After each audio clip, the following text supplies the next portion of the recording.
लड़की अथवा स्त्री माँ कैसे बनती है, क्या होता है उसकी योनि में, कैसे कुछ महिलाएं पहले ही संभोग में माँ बन जाती हैं और कुछ नहीं, कैसे पुरुष के स्पर्म माता के अंडे के साथ मिलन करते हैं।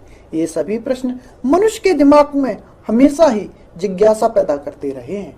आज आप इस वीडियो में इन सभी प्रश्नों के उत्तर जानेंगे।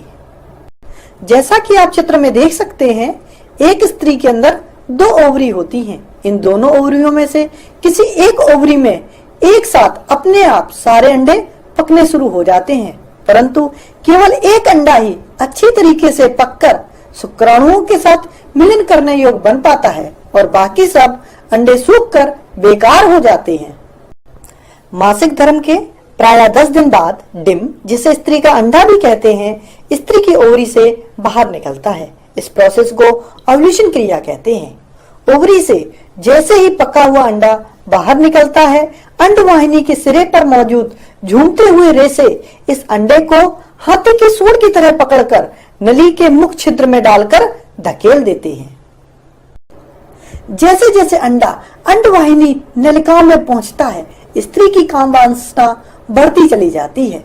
जिस दिन स्त्री का अंडा ओवरी को फोड़कर बाहर निकलता है, उस दिन अपने आप को बहुत अधिक बेचैन महसूस करती है। इस क्रिया के 2-3 दिन बाद ही स्त्री की काम वासना ठंडी पड़ जाती है। जब पुरुष स्त्री के साथ संभोग करता है तो उसके स्खलन के समय वीर्य के साथ शुक्राणु योनि के अंदर चले जाते हैं। शुक्राणुओं को सबसे पहले योनि में मौजूद अम्ल में गोते लगाने पड़ते हैं, जिससे अधिकांश शुक्राणु तो यहीं पर मौत के घाट उतर जाते हैं। कठिनाइयों का सामना करते हुए इन शुक्राणुओं को 5 से 6 इंच की इस दूरी को पूरा करने में 1.5 से 2 दिन लग जाते हैं। पुरुष का कोई शुक्राणु जैसे ही अंडे के पास पहुंचता है, वह स्त्री के अंडे के आकर्षण बल को महसूस कर लेता है और अधिक व्याकुलता के साथ आलिंगन करता है। कुछ ही देर में नन्हा सा शुक्राणु अपने तीर जैसे नुकीले सर को अंडे की खाल में घुसेड़कर और फिर घूम घूम कर अंडे की दीवार में छेद कर देता है और अंदर घुस जाता है। अंडे के अंदर शुक्राणु और अंडे के केंद्र का मिलन हो जाता है, वे मिलकर एक हो जाते हैं। इसी क्रिया को स्त्री का गर्भाधान कहते हैं।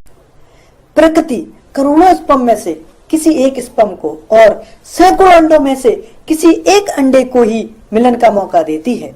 पुरुष के स्पर्म और स्त्री के अंडे दोनों को बहुत बड़ी प्रतिस्पर्धा से गुजरना पड़ता है, जिससे एक स्वस्थ बच्चे का जन्म हो सके, क्योंकि स्त्री के शरीर को एक बच्चा पैदा करने में बहुत अधिक ऊर्जा खर्च करनी पड़ती है।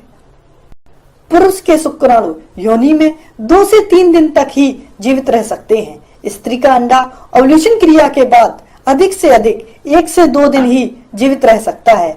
अगर इस दौरान स्त्री के अंडे का मिलन पुरुष के स्पर्म के साथ नहीं हो पाता, तो स्त्री का अंडा टूटकर 15 दिन बाद एमसी के रूप में बाहर निकल जाता है और स्त्री का शरीर नए गर्भधान की तैयारी करने लगता है।